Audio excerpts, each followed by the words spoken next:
Ya, Mas Toto. Ya, hari ini terima kasih buat kesempatannya. Jadi hari ini saya dapat kesempatan untuk sharing ya mengenai dunia pendidikan selama adanya pandemi ini. Oke, sebentar mau share screen.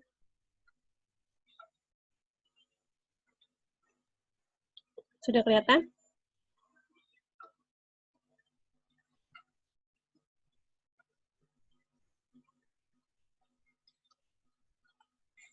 Oke, pendidikan efektif di masa pandemi, kira-kira seperti apa ya itu? Nah, jadi hari ini topiknya, kalau bicara masalah pendidikan, kita harus bicara juga masalah revolusi industri. Kenapa? Karena pendidikan itu pada dasarnya, kenapa makanya kurikulum itu berubah-ubah, pasti dibuat untuk disesuaikan dengan perkembangan zaman. Nah, salah satu indikator perkembangan zaman itu adalah dengan berubahnya industri di dunia dari tahun ke tahun. Setelah kita bicara tentang revolusi industri, nanti kita akan bicara mengenai tren pendidikan 4.0, apa sih itu, nanti juga kita akan lihat sama-sama. Dan terakhir saya akan share mengenai pengalaman study from home yang selama ini dilakukan di sekolah. Oke, masuk ke tren revolusi industri dunia. Mungkin kan teman-teman juga udah pernah sering dengar ya, kita sekarang tuh masuk ke era industri 4.0, bahkan sebentar lagi kabarnya udah mau masuk ke 5.0 gitu dengan segala karakteristiknya. Apa sih revolusi industri itu? Jadi dimulai dari tahun 1700-an, revolusi industri itu ditandai dengan penggunaan mesin-mesin atau perkembangan teknologi dalam kehidupan kita. Dimulai dari penggunaan mesin uap gitu ya, dari tahun 1700-an, kemudian 1800-an masuk ke revolusi industri 2.0, di situ mesinnya tidak menggunakan uap lagi, tapi sudah menggunakan listrik dan BBM.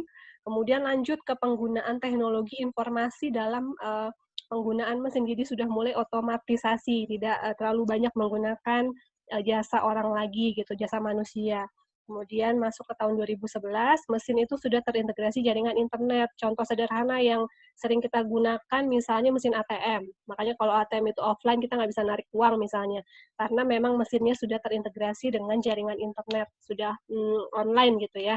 Nah itu perkembangannya yang sekarang. Nah ke depannya itu kita belum tahu nih bentuknya seperti apa lagi, mesinnya akan berupa seperti apa lagi gitu ya. Jadi dalam 20 tahun belakangan ini sistem digital itu sangat mempengaruhi cara kita untuk berkomunikasi.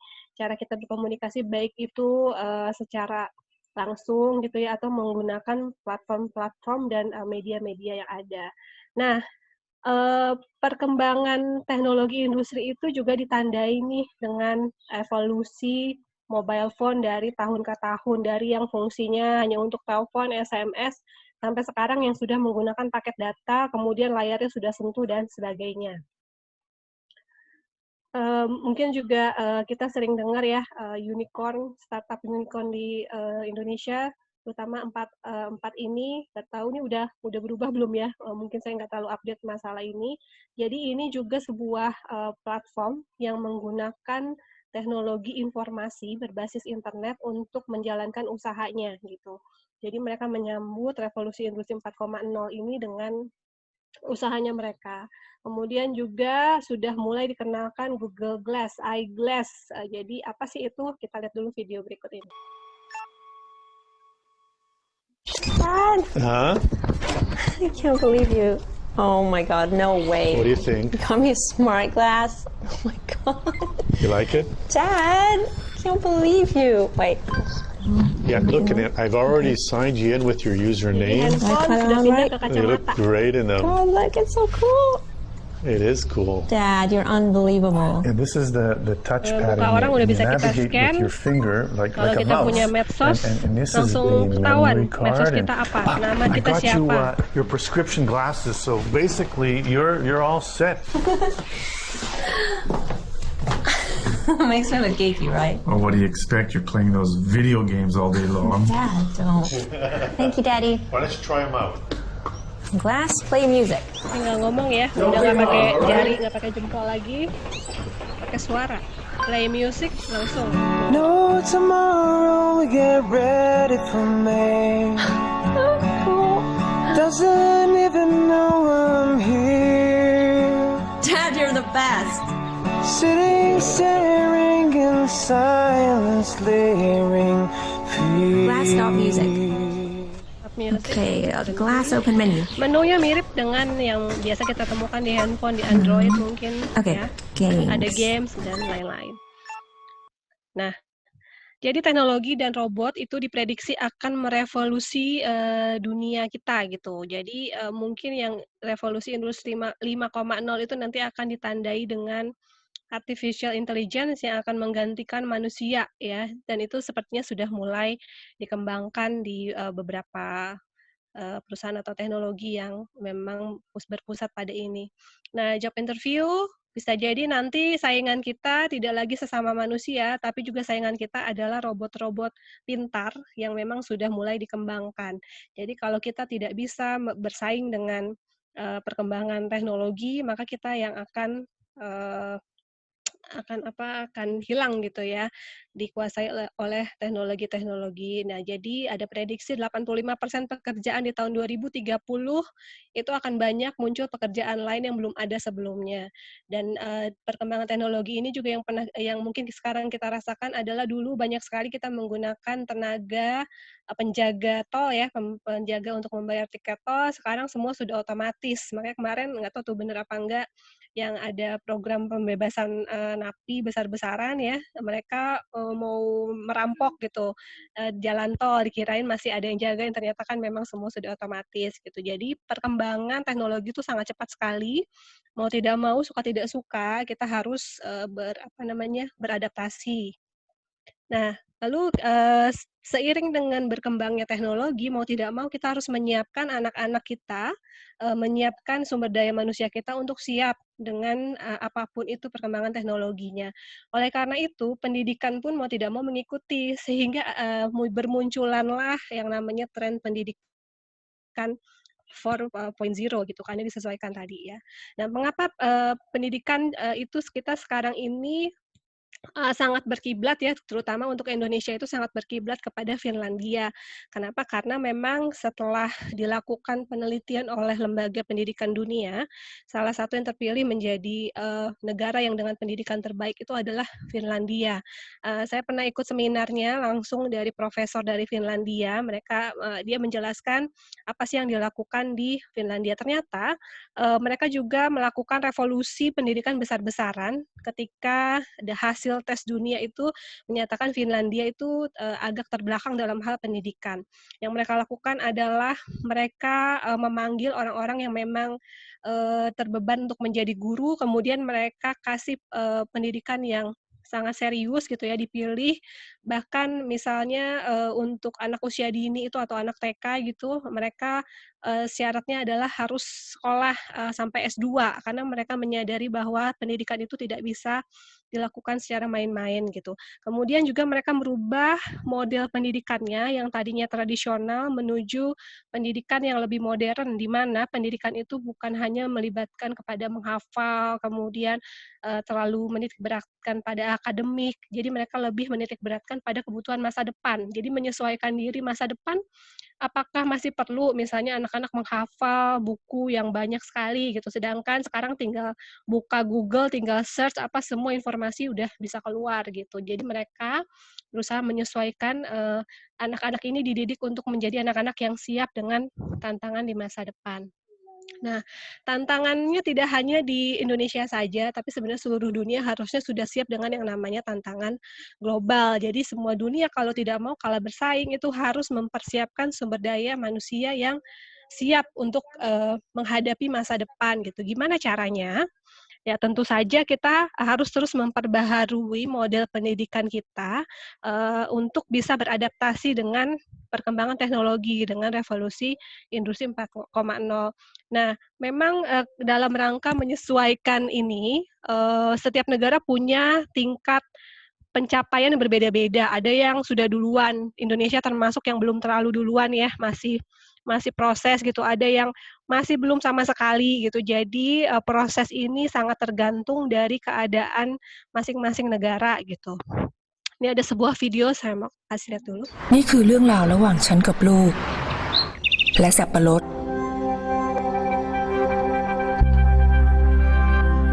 Ada ฉันไม่ได้เรียนหนังสือ ไม่รู้ว่าต้องพูด ต้องสอนแบบไหน Dia tidak bersekolah. ฉันรู้แค่ว่าต้องทำให้ดู ให้เขาเห็นเป็นตัวอย่าง Dia tidak percaya diri mau ngajarin anaknya. Saya lakukan hanya mencontohkan bagaimana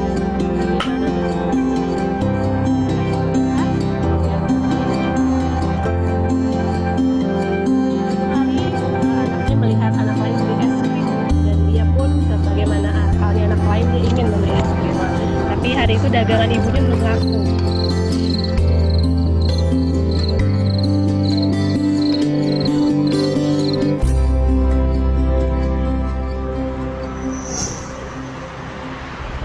Bên ngay là ở rồi của ai timอีกใช่ไหม จ้าแม่ น่าทำขายนะแม่เนาะ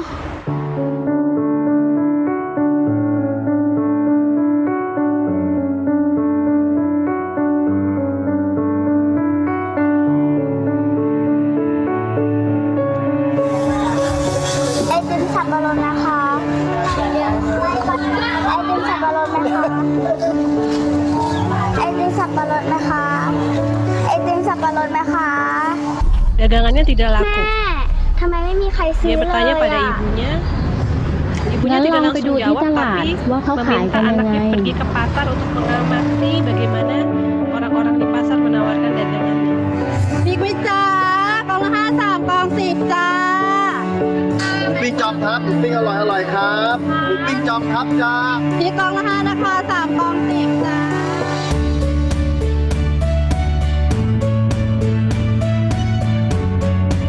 สับปะรดไหมคะสับปะรดทีละอะไรคะไม้ละ5 บาทค่ะ3ไม้10 บาทนะคะ สับปะรดไหมคะ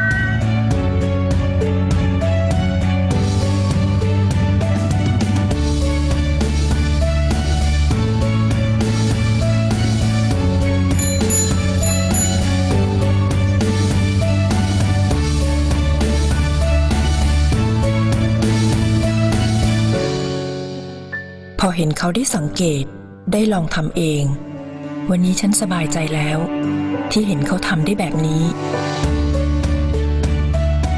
และมั่นใจว่า วันข้างหน้าถ้าไม่มีฉัน เขาจะยืนได้ด้วยตัวเขาเอง อัชราภูลสวัยได้รับทุนจากโครง นี่คือ Nah, itu tadi contoh ya bahwa salah satu cara kita untuk bisa mempersiapkan anak menghadapi masa depan adalah dengan memberikan kalau pepatah kita tuh nggak kasih ikannya tapi kasih kailnya gitu ya. Jadi kita kasih tahu bagaimana caranya mendapatkan sesuatu. Jadi ibu ini walaupun tadi pendidikannya tidak tinggi, tapi dia punya prinsip yang ternyata itu sangat membantu anaknya untuk belajar mandiri, kemudian belajar dari pengalaman. Kenapa? Karena ibunya punya prinsip anak saya bersama saya nggak selamanya gitu. Jadi kalau selamanya saya suapi, saya kasih tahu, maka dia tidak akan bisa menjadi anak yang siap menghadapi apapun nanti tantangan di masa depan. Kalau misalnya sudah tidak bersama ibunya lagi, ibunya berharap anak ini akan menjadi seorang anak yang kreatif, punya rasa ingin tahu yang tinggi, sehingga dia bisa menyelesaikan masalah dalam hidupnya. Dan ternyata itulah model paradigma belajar di abad ini gitu. Jadi informasi itu, karena informasi itu sudah tersedia di mana saja, jadi guru itu, orang tua itu bukan menjadi satu-satunya sumber, informasi anak gitu. Anak itu jadi bebas tuh dia bisa mencari kemanapun. Nah, tapi dengan, kebebasan ini kita sebagai guru dan orang tua itu harus menjadi, benteng gitu ya. Jadi kita kasih justru tuh, skill-nya adalah ketika kamu browsing di Google, kamu bisa cari apa aja. Tapi tidak semua informasi yang kamu dapatkan online itu baik, sehingga kita harus kasih tahu, ada batas-batasnya yang bisa kamu lakukan dan yang tidak. Ketika kamu menemukan informasi kemudian kamu ragu, kamu bisa tanya sama guru dan orang tua. Jadi yang tidak bisa Google lakukan adalah mengajarkan mana yang baik dan tidak, karena semua informasi tersedia dengan bebas dimanapun. Sehingga kita sebagai guru dan orang tua itu tugasnya adalah tadi sebagai benteng, sebagai filter, yang bisa kasih tahu anak-anak bahwa ada sesuatu yang juga harus dia pertimbangkan, tidak semua informasi bisa dia telan mentah-mentah, seperti itu. Kemudian komputasi, kalau dulu kita mungkin harus hafalin gitu ya, rumus-rumus, harus menghitung manual, sekarang udah ada sebenarnya sejak munculnya kalkulator, menurut saya hal ini juga sudah tidak terlalu diperlukan lagi. Yang perlu diajarkan adalah tadi, bagaimana sih kalau misalnya mau menambah sesuatu, oh caranya ditambah, kalau mengurangi sesuatu dikurangi. Apa sih gunanya perkalian, apa sih gunanya pembagian. Jadi bukan menghafalkan perkalian pembagiannya, tapi konsep di balik itu apa gitu. Kenapa sih harus tahu, uang ini untuk apa, ini nominalnya berapa, kalau belanja 500 kasih uang 1.000 kembalinya berapa. Jadi lebih kepada life skill ya, jadi basic-basic-nya itu lebih anak harus tahu konsep. Kenapa harus belajar misalnya nilai tempat yang puluhan, satuan, ratusan. Bukan menghafalkan itunya, tapi lebih ke makna di balik itu apa sih gitu. Nah kemudian, ciri berikutnya adalah otomatisasi. Jadi mereka, otomatisasi itu anak-anak yang zaman sekarang itu memang sudah lahir dalam keadaan di mana mereka melek teknologi. Kita nih yang generasi lama buat yang ngerasa kita tuh hanya kayak tamu gitu ya di generasi mereka. Karena, kita belajar teknologi itu, otodidak gitu, sedangkan anak-anak itu ketika lahir udah sekelilingnya udah semua teknologi. Kemudian, ketika lahir udah kenal yang namanya foto, di-upload ke medsos gitu ya sama orang tuanya gitu. Sehingga itu akan berpengaruh juga kepada metode pembelajaran mereka. Mereka akan lebih suka, lebih nyaman ketika pembelajaran itu yang tidak didikte. Jadi mereka lebih suka dikasih masalah, mereka cari sendiri jawabannya gitu, jadi tertantang. Kemudian komunikasi ini yang juga, perlu ditekankan, jadi anak-anak harus berlatih bagaimana caranya menyelesaikan masalah. Kalau di sekolah saya, itu mulai sejak TK, ketika anak misalnya contohnya ya, anak bermasalah nih antara satu anak dengan anak yang lainnya, gurunya tidak langsung menyelesaikan semua, tapi gurunya cukup mencontohkan satu kali, misalnya dengan anak yang bertengkar, kita balikin, "Kenapa tadi bertengkar? Gimana caranya menyelesaikan masalah?" Minta maaf, kemudian mereka sudah bisa menyelesaikan masalah sendiri. Jadi setiap ada anak yang mengadu, tidak semuanya harus, selalu kita ladeni, tapi kita melihat mana nih yang bisa kita tangani atau mana yang kita justru, biarkan anak sendiri yang menyelesaikan masalahnya. Sehingga dari situ dia belajar, bahwa setiap, kehidupan itu pasti ada masalah, tapi dia harus belajar bagaimana menangani masalahnya. Nah, kalau yang ngetrennya memang nih ada, 4C dalam education, communication tadi ya, ada critical thinking, kreatif. Jadi memang kreatif dan inovatif ini sangat dituntut di, pendidikan abad ke-21. Kemudian juga yang sangat Eee, gadang-gadang sekarang adalah collaboration. Jadi sebuah perusahaan pun tidak akan mau merekrut, seorang karyawan yang mungkin secara akademik pintar tapi nggak bisa kerjasama. Jadi kerjasama ini yang sekarang sangat, dimunculkan gitu ya, terutama di perusahaan-perusahaan besar karena mereka menyadari bahwa, lebih dari satu kepala itu akan lebih baik karena ketika berkolaborasi kita bisa saling menyumbangkan ide, kemudian ide-ide tersebut bisa, kita jadikan sebuah ide besar gitu. Nah, kemudian ini karakteristik gurunya tentu saja harus juga mengikuti perkembangan zaman tadi. Ketika kita berprofesi jadi guru, apalagi yang guru sudah puluhan tahun, itu mau tidak mau juga harus mengikuti, perkembangan zaman gitu ya. Eee, kalau lihat mungkin nih, kalau sekolahnya masih, model seperti ini, klasikal gitu ya, ini sama sebenarnya masih di zaman era abad ke-19 gitu. Kalau guru di abad ke-20 ya sudah mulai ada peningkatan sedikit, tapi kebanyakan memang masih, mereka yang jadi pusatnya, mereka yang berceramah, siswa hanya mendengarkan. Sedangkan karakteristik siswa di abad ke-21 udah nggak bisa seperti itu gitu. Kalau gurunya nggak menarik, ya nggak didengarkan sama mereka gitu. Karena mereka punya sumber informasi lain yang lebih menarik ya dari, tadi YouTube atau dari Google gitu ya. Nah, kemudian yang penting juga sebagai guru menurut, saya dan ini yang memang oleh yayasan tempat saya bekerja, Indonesia Heritage Foundation, ini yang sangat penting dimiliki oleh guru, emosi yang positif. Jadi kenapa emosi positif diperlukan? Karena ketika emosi kita positif, maka ke dalam menghadapi segala macam tantangan apapun nih yang ada di depan, itu akan, bisa kita hadapi. Dan ini juga yang kami lakukan kepada anak-anak. Jadi kami percaya ketika anak-anak itu belajar dengan bahagia, belajar dengan menyenangkan, emosinya positif ya, itu dia akan ternyata secara pertumbuhan fisik pun akan lebih baik. Karena sudah ada penelitiannya juga, jadi ternyata anak-anak yang stunting, yang kekurangan gizi itu beberapa berasal dari keluarga yang menengah gitu, bukan dari keluarga yang miskin. Setelah diteliti ternyata kenapa mereka jadi anak-anak yang kekurangan gizi, karena ternyata pola asuh di rumahnya penuh kekerasan, sehingga mungkin, makan sih biasa, tapi pola penyerapan gizinya yang terhambat karena tadi dia, tidak dalam kondisi yang bahagia. Sehingga kenapa, oleh karena itu selain tadi kita memperhatikan ilmu pengetahuan kepada anak, kita juga harus memperhatikan, perkembangan jiwanya gitu. Apalagi ketika kita mau mengajarkan karakter ya, karena sekarang ini karakter ini yang memang lebih dilihat oleh, berbagai bidang ya, berbagai perusahaan karena, mereka belajar orang yang pintar tapi karakternya tidak baik, tidak jujur, tidak bisa kerjasama, maka itu tidak akan menyumbangkan sesuatu yang baik untuk perusahaan. Sehingga orang lebih memilih orang yang jujur tapi tidak terlalu pintar, asal, bisa melakukan pekerjaan dengan baik gitu. Nah ini balada guru zaman 4.0. Kalau kreatif, bisa menyesuaikan diri dia tetap akan bisa eksis, akan bisa tetap bertahan. Tapi kalau tidak kreatif, siap-siap aja diganti dengan robot, karena kita bisa memasukkan apapun ke dalam robot, sesuai dengan apa yang kita mau gitu. Bisa jadi anak akan lebih tertarik dengan robot daripada gurunya kalau gurunya tidak bisa, kreatif. Dan ini juga yang tidak jadi tren nih di pendidikan zaman sekarang karena sifatnya fun learning, guru yang keras itu akan membuat siswa menjauh gitu, siswa menjadi nggak senang. Tapi, tidak keras, itu bukan berarti kita nggak bisa tegas. Jadi perbedaannya antara keras sama tegas gitu ya. Kalau keras itu otoriter dan sebagainya, tapi kalau tegas, itu kita punya aturan kemudian, siswa tahu aturannya seperti itu, kita, mendisiplinkan pun dengan cara yang baik, tidak dengan kekerasan gitu.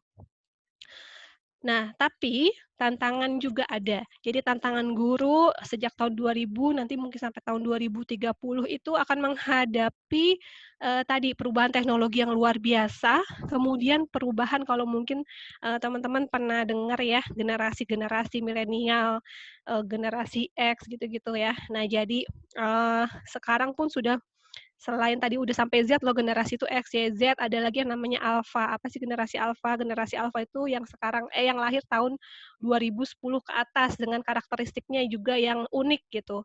Nah, guru harus bisa sangat menyesuaikan diri untuk juga menyesuaikan, "Oh ini saya lagi ngajarin anak, kelas berapa nih? Anak generasi apa nih?" Karena mereka punya tipikal yang berbeda-beda. Oleh karena itu guru harus, terus, meningkatkan kompetensinya supaya bisa menyesuaikan diri dengan baik. Nah ini, beberapa sih saya kemarin cari di Google ya. Jadi, apa sih itu generasi alfa? Generasi alfa itu, eee, lahir dalam perkembangan teknologi. Mereka udah terbiasa tuh menggunakan peralatan elektronik apapun itu gitu, karena memang sudah dilahirkan dalam dunia yang seperti itu. Jadi mereka memang lebih suka kepada hal-hal yang visual. Jadi kayak video, nonton YouTube makanya betah banget gitu ya, karena memang itulah yang, mereka butuhkan gitu. Nah kemudian juga, generasi Z ini mungkin yang untuk level SMP, SD sampai SMP, SMA gitu ya, sama sih mirip. Jadi mereka sukanya memang format yang audiovisual, bergantung pada teknologi, kemudian, gemar berinovasi. Jadi daripada dia melihat, atau mendengarkan teori, mereka lebih senang kalau langsung praktek, kemudian mereka buat sendiri gitu. Kemudian mereka sangat kritis, jadi gurunya juga harus siap dikasih masukan, dikomplain ketika itu menurut mereka tidak sesuai dengan apa yang mereka suka gitu ya. Nah, akhirnya kesimpulannya adalah di era 4.0 ini mau tidak mau teknologi itu sudah menjadi bagian dari pendidikan gitu. Ada beberapa yang, kita bisa menyikapi 2 hal dari perkembangan teknologi ini. Satu yang mengambil kesempatan, kedua yang mengeluh. Yang mengambil kesempatan tadi udah ada contohnya ya kayak Gojek, Grab dan sebagainya. Mereka mengambil kesempatan dari perkembangan teknologi itu untuk menciptakan sesuatu yang baru. Kalau yang tidak bisa mengambil kesempatan akhirnya semakin lama semakin tertinggal gitu ya. Seperti mungkin kalau yang teman-teman mengikuti perkembangan yang Nokia akhirnya dia dikalahkan oleh BlackBerry, BlackBerry akhirnya kalah pamor lagi dengan Android. Nah itu, mungkin salah satu contoh bahwa ketika kita tidak bisa mengambil kesempatan dari perkembangan teknologi yang ada, maka, kita akan tertinggal gitu dan, ini udah saatnya para pemilik sekolah, para kepala sekolah dan guru, harus, ada pendampingan dan juga sukses dalam mengaplikasikan teknologi sekolah. Nah ini yang, mungkin pernah dengar juga smart school. Jadi memang yang ngetren sebenarnya di era teknologi ini, sekolah itu harus menjadi sekolah smart school. Apa itu smart school? Jadi sekolah smart school itu adalah sekolah yang sudah mengintegrasikan teknologi ke dalam pembelajarannya.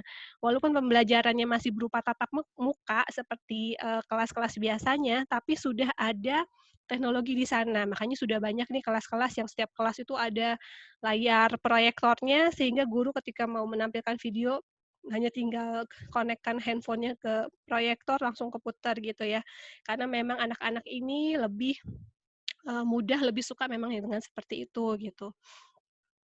Nah, di balik setiap kemalangan, kalau saya percaya pasti ada sesuatu yang bisa kita ambil nilai positifnya. Dan ternyata pandemi corona ini, secara tidak langsung itu punya dampak positif kepada terutama, pendidikan ya. Kenapa? Karena akhirnya mau tidak mau, suka tidak suka, siap tidak siap, semua sekolah dituntut sekarang untuk bisa melakukan pembelajaran dari rumah. Ketika harus melakukan pembelajaran dari rumah, ya kan mau tidak mau, alat atau media yang, sangat mungkin kita gunakan adalah teknologi tadi gitu. Sehingga gimana caranya setiap guru itu, menciptakan sebuah kegiatan yang bisa dilihat secara online oleh anak muridnya gitu ya. Nah ini yang, mungkin sekarang semua sudah melakukan ini, study from home, jadi anak-anak belajar dari rumah gitu. Nah, saya mau, share juga ini selama, sejak tahun 2003 memang saya bekerja di yayasan ini, Yayasan Indonesia Heritage Foundation. Yayasan ini memang punya visi misi tadi untuk mengembangkan pendidikan, memang terutama pendidikan karakter. Nah itu, oleh karena itu kami juga punya sekolah dari TK sampai SMA. Nah, ini yang mau saya share di sini bahwa, sebelum terjadinya pandemi ini, sekolah kami memang, sedang berusaha untuk menuju smart school. Salah satu, yang bisa kami lakukan adalah mulai adanya perekrutan guru baru itu kami mewajibkan mereka punya laptop gitu. Sehingga, kalau dulu masih ketergantungan kalau bekerja harus pakai PC, ketika staf atau guru baru ini masuk, mereka ketika punya laptop mereka bisa kerja di mana aja gitu. Jadi ya mulai agak niru-niru Google gitu sih ya. Selain itu pertimbangannya adalah tadi karena kita memang mau menuju ke arah smart school, sehingga gurunya harus, sudah siap juga gitu dengan, perkembangan ini gitu. Nah, untuk modelnya, kami menggunakan multi platform sama device. Multi platform itu apa? Jadi, kalau untuk anak, TK sampai SMA tuh beda pendekatannya gitu ya. Jadi ada menggunakan WhatsApp, menggunakan Zoom, bahkan YouTube Live gitu dan Google dan teman-temannya ini sangat membantu sekali karena, ketika tadi tiba-tiba secara mendadak harus melakukan pembelajaran dari rumah, itu kita udah belum siap deh untuk menciptakan sebuah platform baru yang memang sesuai dengan kita. Akhirnya mau nggak mau kita harus menggunakan platform yang tersedia ya, salah satunya ini yang seperti muncul di layar ya. Nah ini perbedaannya, kalau untuk TK itu, kami tidak menggunakan platform yang terlalu canggih, tapi lebih kepada hanya menggunakan WhatsApp. Jadi gurunya merekam video, kemudian setiap hari di-share videonya yang menyapa anak-anak, kemudian bacain cerita, kemudian ngajak anak bikin kreativitas, itu pakai, WhatsApp video. Kenapa? Karena mempertimbangkan anak TK kan masih belum mandiri, jadi nggak mungkin misalnya dia langsung kita kasih ke Google Classroom, dan yang dibutuhkan anak TK itu adalah kehadiran gurunya gitu, bukan kepada pembelajarannya, tapi lebih kepada, gurunya menyapa ketika anak mengumpulkan hasil kerjaannya, kemudian gurunya kasih apresiasi, seperti itu. Nah, untuk SD karena dia rentangnya besar ya dari kelas 1 sampai 6 ini juga ada variasi. Kalau untuk kelas 1 untuk TK sesekali gurunya mengajak pertemuan Zoom, tapi itu pun tidak berlangsung lama, paling 5 menit, 10 menit namanya anak TK udah kacar-kacir ke sana kemari gitu ya, sehingga tidak efektif pakai Zoom itu, paling hanya untuk ketemu muka sesekali saja. Untuk anak SD sama, yang kelas 1, kelas 2 terutama yang masih kelas rendah, itu gurunya memang lebih banyak video, tapi sudah bisa pakai aplikasi Google Classroom, di mana tugas diberikan di sana, kemudian feedback bisa di sana ataupun langsung pakai WhatsApp secara, pribadi gitu ya. Kemudian bisa pakai voice note-nya WhatsApp, atau juga pertemuan Zoom. Jadi sesekali juga tapi itu juga nggak tiap hari, jadi misalnya seminggu hanya 2 kali pertemuan lewat Zoom. Karena sama anak kelas 1, 2 itu juga secara konsentrasi nggak bisa terlalu lama ngeliatin, layar seperti ini gitu ya. Beda kalau mereka nonton YouTube, karena itu ada interaktif yang mereka lihat visualnya lebih menarik gitu dibandingkan hanya seperti ini kan, melihat gurunya bicara, teman-temannya yang lain juga, seperti itu. Nah, untuk SMP, SMA ini udah jadi kalau untuk TK, SD itu sangat memang menuntut kerja sama orang tua karena mereka belum bisa mandiri gitu. Nah untuk SMP, SMA itu mereka sudah bisa lebih mandiri sehingga gurunya udah bisa langsung kasih tugasnya kepada anak, kasih feedback-nya juga kepada anak. Karena si anak udah langsung bisa akses ini penggunaan Zoom atau platform video online seperti ini yang lainnya tuh udah lebih banyak digunakan di SMP, di SMA karena secara konsentrasi pun mereka sudah lebih siap gitu ya. Nah, kemudian kemarin ada juga pertanyaan mengenai, nggak ada UN nih tahun ini. Memang kan sebenarnya dengan Menteri Pendidikan yang baru sudah menggadang-gadang bahwa UN itu akan dihapus gitu kan, tapi di tahun depan sebenarnya rencananya. Nah, ternyata dengan adanya pandemi ini akhirnya diputuskan bahwa tahun ini tidak ada UN. Penilaian itu diambil dari ujian sekolah saja. Kemudian ada yang mempertanyakan gimana tuh kualitasnya nggak ada UN gitu. Nah, kebetulan kalau sekolah saya memang sekolah yang tidak terlalu eee, menginikan UN gitu, karena kami percaya bahwa dari kelas 1 sampai kelas 6 itu adalah sebuah proses yang harus dilalui anak, sehingga ketika ada UN, anak, seperti dihakimi dengan satu kali tes gitu ya, yang gagal ya udah gagal. Jadi dari kelas 1 sampai kelas, 5-nya kayak nggak dilihat gitu. Nah, sehingga kalau untuk tapi, walaupun model pendidikan kami seperti itu, setiap tahun sih anak-anak lulus, karena memang kita ada anak special needs sehingga standar kelulusan itu memang sangat kami turunkan. Jadi kami memastikan bahwa semua anak itu lulus. Jadi kalau untuk SD itu sangat diperhatikan adalah rasa percaya dirinya. Dia mungkin nggak karena UN itu kan kalau secara kecerdasan dia hanya mengukur kecerdasan akademik. Nggak semua anak punya bakat kecerdasan akademik yang sama. Sehingga UN itu sebenarnya kalau mau hanya mengukur anak-anak yang cerdas secara akademik, padahal secara pembelajaran bisa jadi ada anak yang secara nilai UN nggak bagus, tapi kreatifnya luar biasa gitu. Jadi itu yang kami sebenarnya tidak terlalu masalah nih UN ada atau enggak gitu ya, karena, penilaian kepada anak itu tidak hanya semata dari hasil UN gitu. Nah, untuk ujian sekolah kemarin untuk kelas, 6 dan SMP, kebetulan SMA memang belum ada lulusan, dilakukan via Zoom. Jadi anak-anak dibagi kalau Zoom itu kan ada, bukan aplikasi, fitur break room ya. Jadi nanti, si anak akan diberikan soal, kemudian tampil di layar dia mengerjakan di rumah, nanti jawabannya dikirimkan langsung by foto ke Google Classroom atau langsung ke email kelas. Jadi seperti itu metodenya. Nah, kendala dan tantangan. Jadi setiap sesuatu yang baru pasti ada kendala dan tantangannya. Ini yang saya temukan di, Google gitu ya, curhatan orang tua. Mereka kebanyakan stres karena mungkin aja orang tua yang belum melek teknologi sehingga ketika akhirnya harus belajar dari rumah, pembelajaran dilakukan via device kayak laptop, handphone gitu ya, mereka belum terbiasa sehingga stres belum lagi harus ngajarin anak-anaknya. Ini pun yang dirasakan oleh orang tua di sekolah, kami, mereka kebanyakan, nyerah gitu. Ada orang tua yang sangat kritis ngerasa kalau pertemuan seperti ini kurang nih, harus lebih banyak lagi yang dikasih ke anak gitu.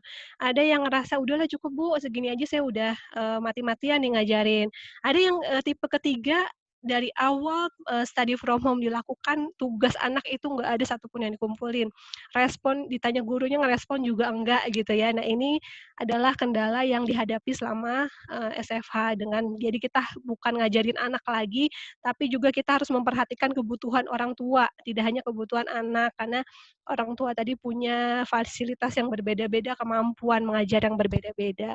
Dari siswanya, tantangan dari siswa adalah ketika, ada anak-anak yang mungkin harus secara intensif diajarkannya. Jadi dia nggak bisa tuh pakai pembelajaran online atau ketika orang tuanya nggak bisa membimbing dengan baik, maka ada beberapa kompetensi yang tidak bisa tercapai pada anaknya gitu. Atau kemudian yang kedua banyak anak yang akhirnya jadi stres karena orang tuanya ngajarinnya sambil marah-marah gitu ya. Karena beberapa orang tua juga bilang, "Bu, gimana sih cara ngajarin anak saya kok ini nggak bisa-bisa gitu, di sekolah emang kayak gimana?" Jadi kadang-kadang, orang tuanya juga belum memahami nih model anaknya seperti apa, karena biasanya 100% nyerahin ke sekolah gitu ya, sehingga ini yang terjadi kendalanya. Kemudian ketika ada anak yang orang tuanya juga tidak, bisa bekerja sama, akhirnya anak ini tidak dapat apa-apa selama, study from home karena memang tidak diberikan apa-apa oleh orang tuanya gitu. Nah ini kendalanya dari siswa gitu. Nah untuk gurunya, nah ini kemarin juga dapat, postingan menarik gitu ya, ketika banyak sekali, guru-guru yang dituntut, untuk bisa melakukan pembelajaran dari rumah, ini dibuat oleh orang yang sepertinya berempati pada guru yang sering sekali dapat komplainan orang tua gitu ya.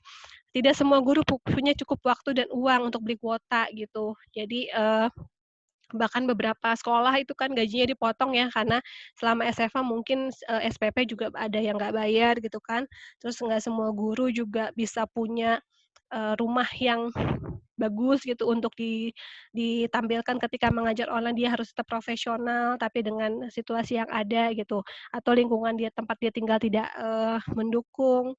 Kemudian bisa jadi karena tadi nggak bisa ada kerjaan sampingan selama, adanya pandemi corona ini dia tidak bisa dapat lagi gitu. Jadi kendalanya memang sangat banyak, terutama yang perempuan ini juga dialami oleh guru-guru kami.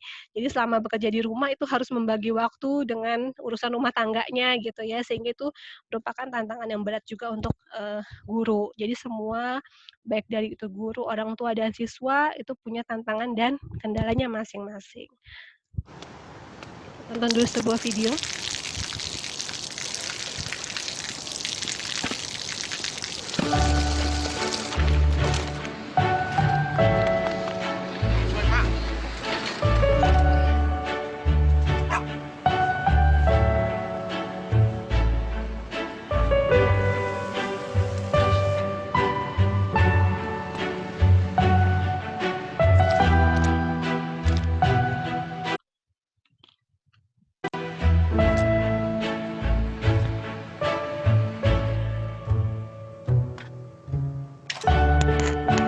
เขาจะได้อะไร ถ้าเขาทำแบบนี้ทุกวัน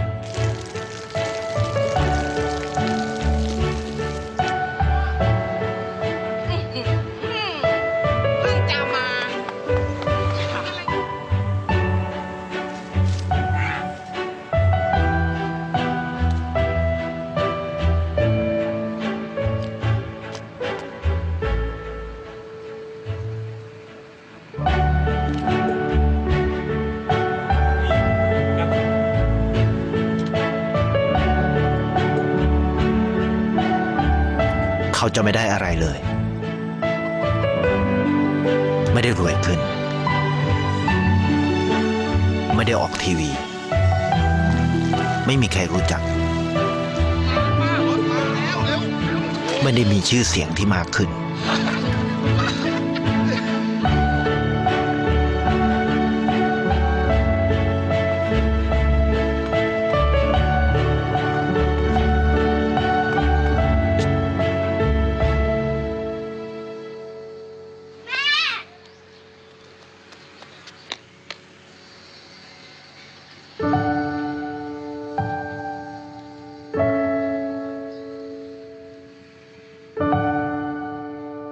เพราะสิ่งที่เขาได้ คือได้แค่ความรู้สึก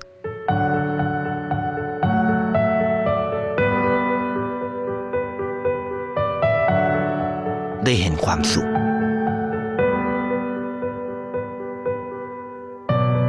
ได้เข้าใจ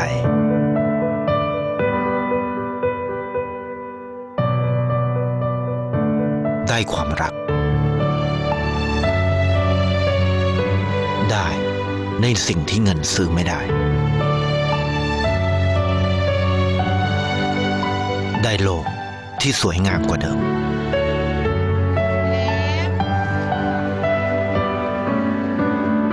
ในชีวิตคุณ อะไรคือสิ่งที่คุณต้องการมากที่สุด ไทยประกันชีวิต Ya, iklan Thailand bagus-bagus ya, banyak sekali nilai yang bisa diambil dari sana. Kalau dari video ini ingin mengajarkan kita bahwa dalam keadaan apapun itu bersyukur gitu ya, ikhlas. Bahkan orang ini ketika tadi dia memilih untuk bisa bahagia dalam segala sesuatu yang dia hadapi, itu dia bisa justru menularkan kebaikan dan kebahagiaan kepada orang lain. Nah ini yang selalu juga kami sampaikan kepada guru-guru gitu. Komplainan orang tua itu lebih banyak dibandingkan ketika pembelajaran secara tatap muka, karena wajar aja selama 2 bulan study from home ini, sekolah pun kan lagi mencari pola gitu ya, mana yang terbaik nih untuk bisa dilakukan juga di rumah oleh para orang tua dan juga kita memikirkan siswa tadi. Nah, ini ada beberapa tips dan untuk guru dan orang tua gitu ya ketika menghadapi pandemi ini. Yang pertama tadi jangan stres karena ini tadi masa adaptasi. Jadi ketika kita selalu melihat segala sesuatu dari yang positifnya, maka kita akan bisa menghadapi. Jadi guru-guru tuh juga ketika mendapatkan komplainan dari orang tua gitu kan, kebanyakan juga mengeluh gitu, "Aduh ini gimana, kayaknya kita udah kasih yang terbaik tapi kok tetap aja salah aja," gitu. Dan itu yang selalu kami kuatkan, "Ya udah nggak apa-apa, pokoknya kalau udah kasih yang terbaik, nggak peduli deh orang mau ngomong apa gitu, yang penting kita selalu memperbaiki diri." Jadi jangan sampai gurunya stres, karena kalau udah gurunya stres, nanti orang tuanya juga udah begitu, sehingga pembelajaran nanti anak yang jadi korban gitu ya. Nah, kemudian ini juga saran yang bisa dilakukan ketika sekali mengajar banyak siswa itu tidak semua anak bisa mendapatkan sesuatu dengan baik, akhirnya kelas ini harus dibagi-bagi menjadi kelas berdasarkan kompetensi.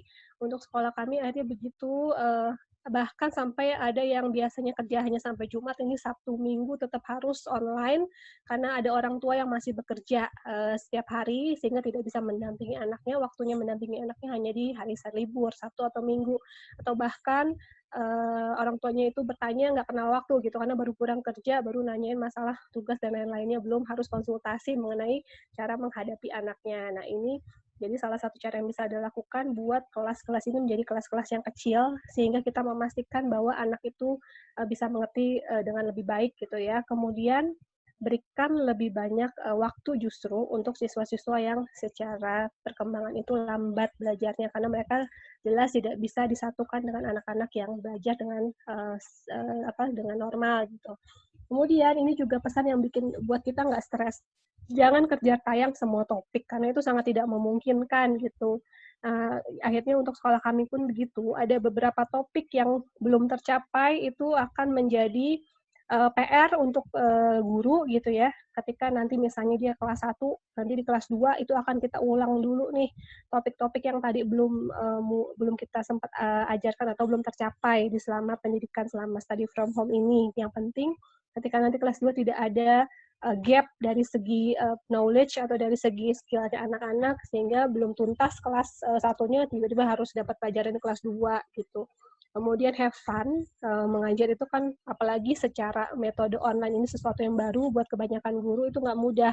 Tapi tadi ketika kita bersyukur, ketika kita memilih untuk bahagia, maka semuanya itu pasti kita akan membuka celah kita untuk berinovasi gitu. Jadi kita juga jangan malu untuk bertanya kepada guru-guru yang kreatif, kepada guru-guru yang udah lebih canggih gitu ya, atau nonton di YouTube atau di mana gitu, yang kan sekarang banyak sekali tuh ya materi-materi online mengenai pembelajaran ini. Jadi jangan malu untuk bertanya, karena itu sangat bisa ini mencontek yang positif, mencontek kebaikan untuk kita duplikasi kepada kelas kita gitu. Kemudian banyak berkomunikasi. Jadi karena tadi tatap muka tidak terjadi, sehingga seringkali terjadi miskomunikasi. Dan ini yang harus dipahami oleh guru dan orang tua, sehingga memang kebanyakan guru itu harus lebih proaktif kepada orang tua. Kalau yang biasanya setiap hari, kalau di sekolah kami, kegiatan anak pasti kami share ke grup WhatsApp, sekarang kan nggak ada, semuanya kami mengandalkan dari orang tua, sehingga kadang orang tua ngerasa, ini saya udah bener belum ya ngajarin anak gitu ya. Nah, itu salah satu yang bisa dikomunikasikan. Kemudian, yang tidak kalah pentingnya adalah bersiap untuk kondisi baru. Mungkin pernah dengar juga the new normal gitu ya. Walaupun pandemi ini udah berakhir, pasti tidak akan bisa langsung tiba-tiba kembali ke keadaan yang normal. Bisa jadi yang dimaksud the new normal adalah kita kembali tatap muka, tapi anak-anak juga harus sudah disiapkan bahwa nanti ketika masuk sekolah, ada kebiasaan baru yang harus mereka lakukan, misalnya cuci tangan, kemudian mereka harus pakai masker ke sekolah, kemudian mereka harus terbiasa melihat gurunya pakai masker atau pakai face shield gitu ya, biasanya bisa melihat gurunya dengan langsung, sehingga itu yang harus dibiasakan kepada anak, karena ketika mereka nanti sudah masa PSBB ini sudah berakhir, bisa tatap muka kembali, tapi pastinya dengan new normal tadi, tidak bisa semerta-merta langsung kembali ke keadaan semula seperti sebelum pandemi ini. Tapi tadi bisa jadi karena tadi sudah terbiasa online, pembelajaran pun bisa jadi kita hybrid ya. Ada yang tatap muka juga, tapi untuk beberapa hal bisa jadi itu pembelajaran itu secara online di rumah seperti itu. Itu yang yang disiapkan kepada guru masalah new normal ini dan juga tentu saja orang tua gitu. Nah, jadi kesimpulannya, model pendidikan apa sih yang efektif selama pandemi? Ini saya tidak berani memberitahu bahwa ini loh yang paling efektif, tidak. Karena berdasarkan pengalaman, kita harus mencari sebuah model ya, karena ini baru 2 bulan terjadi, sehingga setiap sekolah bisa jadi punya model yang berbeda-beda. Jadi bayangkan aja kalau sekolahnya di desa, yang nggak punya internet, nggak punya fasilitas gadget gitu ya, tentu saja pendidikan secara online yang pakai multi platform tadi sangat tidak efektif karena tidak sesuai dengan kondisi di daerah masing-masing. Nah, tapi kalau untuk daerah perkotaan yang memang secara internet oke, secara gadget oke, gitu, fasilitas oke, harusnya sih metode pendidikan online ini justru tadi secara tidak sadar sebenarnya kita udah ditarik setengah jalan gitu ya menuju kepada yang namanya smart school tadi. Karena pada akhirnya mau tidak mau kita memang akan ke sana gitu. Seiring dengan perkembangan teknologi pasti sekolah ini akan beralih. Indonesia mungkin belum sepenuhnya seperti itu, tapi sudah ada beberapa sekolah yang memang full smart school gitu, sehingga pembelajaran online itu buat mereka hal yang biasa. Tapi untuk sekolah-sekolah yang terbiasa tatap muka, belum menggunakan sepenuhnya teknologi untuk smart school ini, pasti ini akan jadi sesuatu yang effort yang luar biasa gitu ya, karena harus menyesuaikan diri dengan sesuatu yang baru. Jadi yang efektif adalah ketika kita menyesuaikan pembelajaran itu sesuai dengan keadaan lingkungan, fasilitas yang tersedia, kesiapan gurunya, kesiapan orang tua, dan juga siswa. Kira-kira seperti itu pemaparan dari saya. Mohon maaf kalau ada yang kurang berkenan. Selanjutnya saya serahkan kepada MC. Oke, thank you Flo untuk pemaparannya. Materinya bagus banget. Saya yakin semua kita tadi yang sama-sama bikin dari awal ada hal baru yang kita dapetin gitu. Ada satu hal, paling nggak satu hal lah gitu, ada hal baru yang kita bisa dapatkan dari materi yang tadi disampaikan, bahwa ya memang ini lagi masa adaptasi semuanya gitu. Kayak tadi dibilang sama Info juga bahwa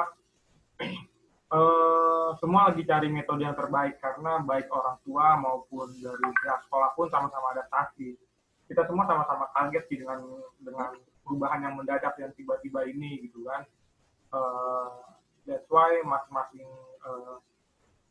seharusnya agar bisa mendapatkan yang terbaik adalah kedua pihak, entah baik itu ketiga pihak lah ya, baik itu orang tua, anak maupun pihak sekolah pun sama-sama melakukan kontribusi berupa effort gitu, bagaimana supaya segala sesuatunya bisa menjalankan dan memberikan hasil yang terbaik, terutama bagi anak-anak gitu. Karena tadi sudah disampaikan juga, orang tuanya stres, gurunya juga stres, semua punya kendala, semua ada kendala, tapi kalau kita tetap masih fokus sama kendala-kendala itu dan akhirnya jadi give up dan nggak mau mencoba berusaha, ya pada akhirnya kesian di anak-anaknya juga gitu, yang terkena dampak paling besar di anak-anaknya juga gitu kan.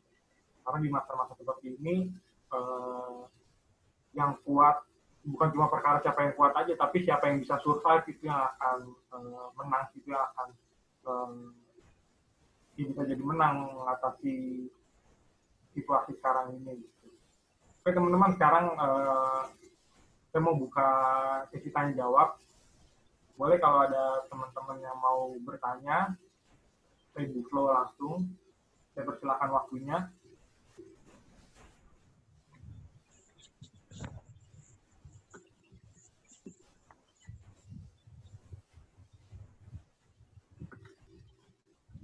Bet. Ada pertanyaan? Bet. Ya. Dari saya dulu kali, Bet. Ya, boleh, silakan. Nyapa dulu, Bet ya. Nyapa dulu yang tadi belum kita sapa ya. Oke. Ada Yesaya, ada Bu Vivi Suharli, ada Moren, ada Fitria, ada Victor, ada Angel, dan ada dua lagi yang nggak ada namanya, cuma merek handphonenya. Pertanyaannya gini, Flo. Pertanyaan dari bini gue tuh. Hai, Nit. Bini gue bilang gini, gimana cara ngajarin anak biar nggak marah-marah? Nah, pertanyaannya bukan itu. Pertanyaannya adalah gini pertanyaannya gini, yang ditanya tadi gini. Kalau untuk kita yang punya fasilitas ya, bisa kita SFA, tapi kalau untuk orang tua yang tidak punya fasilitas, pasti kan ada ya orang-orang yang terbatas lah. Itu gimana ya? Gimana itu? Beli kuota misalnya kan? Ya untuk beli kuota kayak untuk ya pasti kan handphonenya mesti baik lah ya. Iya. Tapi pasti ada juga nih bos standar itu, tapi gimana tuh? Gimana caranya sekolah untuk apa tuh? Untuk menyikapi kayak gitu tuh. Iya. Ya itu yang jadi kendala kan tadi seperti saya sampaikan ya, bahwa ketika itu jatuhnya kepada orang tua atau guru yang memang secara fasilitas tidak memadai, nah itu menjadi kendala. Nah kalau yayasan tempat saya bekerja kan itu juga pernah melatih lah beberapa sekolah yang memang itu sekolahnya untuk anak yang menengah ke bawah, sehingga guru-gurunya udah pasti juga secara pendapatan tidak oke gitu kan, anak-anaknya juga dari kalangan menengah. Akhirnya yang mereka lakukan adalah mereka mengunjungi rumah masing-masing siswanya itu, digilir gitu. Jadi satu hari satu siswa, kalau yang deketan mau tidak mau karena sistem pembelajaran online itu nggak bisa jalan. Jadi memang ketika itu jatuhnya kepada guru atau sekolah yang belum siap selama SFA ini, yaitu tidak mendapatkan apa-apa kalau memang gurunya tadi tidak bisa menyikapi keadaan ini dengan baik gitu ya. Karena Indonesia pasti akan jadi salah satu negara yang akan lama gitu proses menuju smart school tadi, karena secara fasilitas pun internet misalnya belum merata ke desa-desa gitu. Kemudian dari segi fasilitas yang dimiliki guru juga tidak semua, bahkan orang tua pun tidak semua gitu kan. Jangankan di desa, di kota aja, kalau sekolah kami juga menghadapi kendala ketika orang tuanya memang nggak punya laptop gitu. Gadgetnya adalah gadget yang memang dipakai orang tuanya, jadi dibawa orang tuanya kerja, sehingga nggak bisa jadi kendala. Ya akhirnya ya kita berusaha gimana ya, mencari yang paling efektif. Jadi memang bisa jadi treatmentnya ke setiap anak beda. Ketika yang bisa sama-sama online oke, tapi yang enggak tadi secara personal sih, bukan personal apa ya, private ya namanya ya. Jadi gurunya meladeni itu di luar jam kerja biasa gitu ya. Jadi hari Sabtu, hari Minggu, kapan sih orang tuanya ini bisa atau tersedia tuh si gadgetnya tadi. Belum kalau anaknya 2, 3 gitu kan, itu harus gantian juga antara adik kakaknya gitu, karena selama ini memang semua full online pembelajarannya karena nggak mungkin tatap muka. Tapi ya tadi yang bisa dilakukan adalah ini yang terbaik daripada tidak melakukan sama sekali ya. Jadi ketika nanti sudah bisa masuk ya pasti akan anak-anak ini yang tadi selama SFA tidak bisa karena kendala fasilitas atau kendala tadi dari segi orang tuanya tidak bisa mendampingi, mau nggak mau tuh kita akan adakan kayak satu kelas khusus lah gitu untuk mengejar ketertinggalan yang selama SFA tadi gitu. Tapi selama itu belum terjadi, ya mau tidak mau sih kalau dari segi fasilitas sangat jadi kendala sih. Kita udah bingung deh mau buat apa. Paling yang bisa kita lakukan gurunya bikinin LK kemudian dikirimin lah gitu by post gitu ya ke rumahnya. Ada sih beberapa yang tadi karena kendala masalah gadget tersebut yang dilakukan adalah seperti itu. Jadi memang jadi kondisi nggak normal kan ya. Jadi mau nggak mau daripada tidak melakukan sesuatu, memang harus dipikirkan sebuah cara yang nyaman untuk siswanya, nyaman untuk orang tuanya gitu. Kayak gitu sih, kira-kira. Oke, Flo. Mungkin dari teman-teman yang profesinya guru mau nanya, ada Nona. Ada siapa lagi ya? Nona. Mungkin yang profesi sebagai guru, Pak Victor mau nanya, Nona. Di unmute dulu mereka.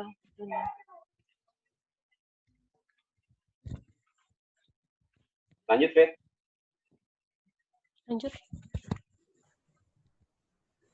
Oke. Tadi udah ditanya sama Aridi dan Dita. Dari teman-teman yang lain, Pak Elia mungkin mau ada pertanyaan? Ya, saya mau tanya Bu Flo. Ya, ini kan dari pihak sekolah biasanya ada kurikulum, ada buku, ada materi yang harus disampaikan selama 1 semester. Otomatis sudah harus mengikuti kurikulum ataupun buku tersebut. Sementara yang kita sudah dapatkan pada hari ini, industri pendidikan sekarang sangat maju dan berkembang pesat.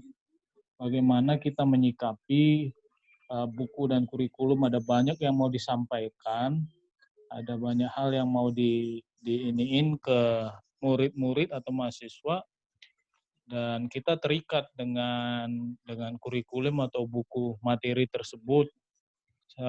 Di lain pihak kita harus bisa mengajar kreatif, membuat satu hal-hal yang baru.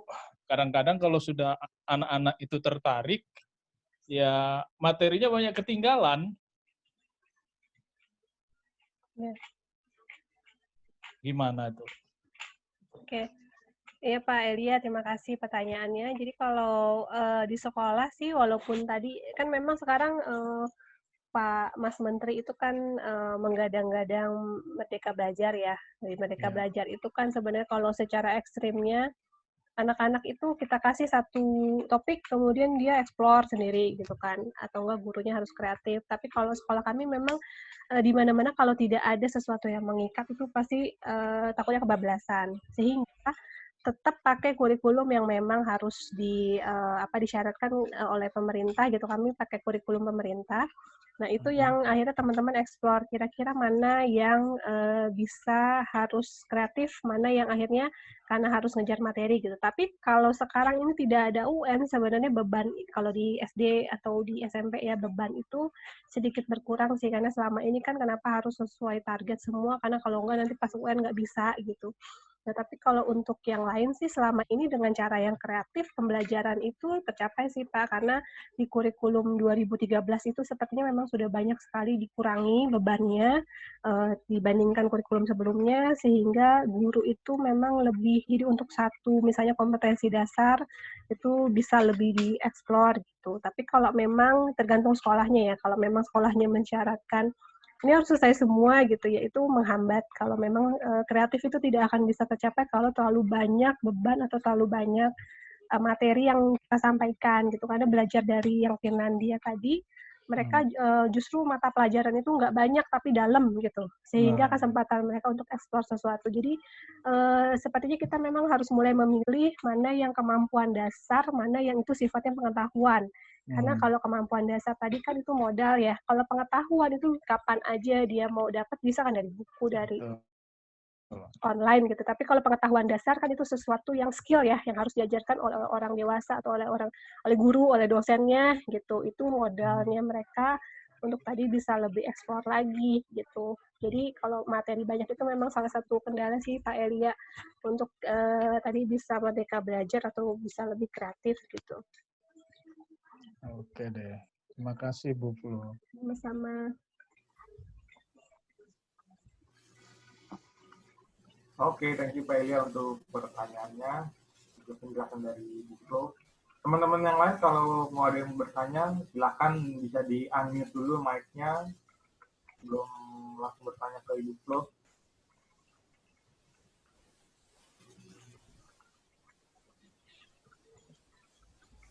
Baik dari sisi guru boleh, sisi orang tua juga mungkin ada yang mengalami kendala juga sebagai orang tua.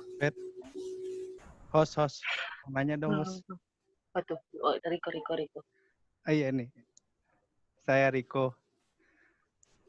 Oke, silakan Pak Riko.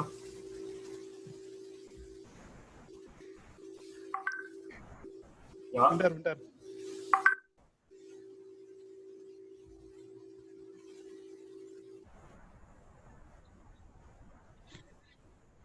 Kok hilang Pak Riko-nya? Kayaknya grogi, Pak Riko-nya grogi. Yang lain mungkin kalau ada yang mau bertanya boleh dulu. Riko makan dulu ya. Nita mau nanya kayaknya tuh. Itu Riko mau nanya makan dulu. Biniku mau nanya serius. Ya, Pak Nit. Mister di unmute dulu mic Mister. Loh, Ya. menurut dirimu kita apa namanya smart apa tadi yang lu bilang udah siap nggak sih kita itu? Smart school. Smart school kita udah siap belum sih? Kita tuh maksudnya yang gimana nih? Kita pribadi atau Indonesia secara umum? Indonesianya secara umum Belum. gitu. Belum. Belum. Maksudnya tapi kan ini kan udah kayaknya udah mulai awal yang meskipun pandemi gitu maksudnya. Iya. Tapi kan udah mulai masuk kelihatannya. Maksudnya udah mulai udah mulai gadget semua gitu loh. Udah online, classroom segala macem gitu. Ya, ini kan jadinya ketika pandemi ini kita kayak dipaksa gitu ya. Dipaksa untuk mau nggak mau siap, walaupun belum sempurna. Karena kan yang sempurna emang kalau smart school itu tadi ya, semua siswanya udah pakai gadget, belajar juga. Jadi gurunya itu paling cuman kayak ngasih satu tugas, terus dia cari sendiri tuh, belajar sendiri gitu kebanyakan. Dan nggak semuanya pembelajaran, jadi nggak masuk setiap hari ke sekolahnya. Kalau smart school kan seperti itu ya. Nah, tapi kan nggak semua sekolah tuh udah siap. Mungkin hanya sekolah-sekolah yang mahal aja yang akhirnya sudah bisa mensyaratkan siswanya punya masing-masing punya gadget gitu kan. Terus sekolahnya juga udah internetnya udah full akses, gurunya juga udah siap dengan segala fasilitasnya. Nah, kan nggak semua sekolah ya bisa seperti itu. Ya, tapi sih sebenarnya ketika pandemi ini akhirnya mau nggak sebenarnya nggak sadar nih kita tuh udah menuju ke sana walaupun dengan segala keterbatasan ya. Jadi siap nggak siap, terutama mungkin ya sekolah-sekolah di kota itu udah mulai ke sana. Tapi kalau yang di desa sih, aku nggak yakin ya. Iya benar. PR-nya masih banyak gitu kalau untuk di daerah. Internet aja belum masuk, gimana mau online. Benar. Nah iya benar. Makanya kan maksudnya tadi aku mikirnya tuh semua pakai gadget gitu ya. Iya. Di Brave aja.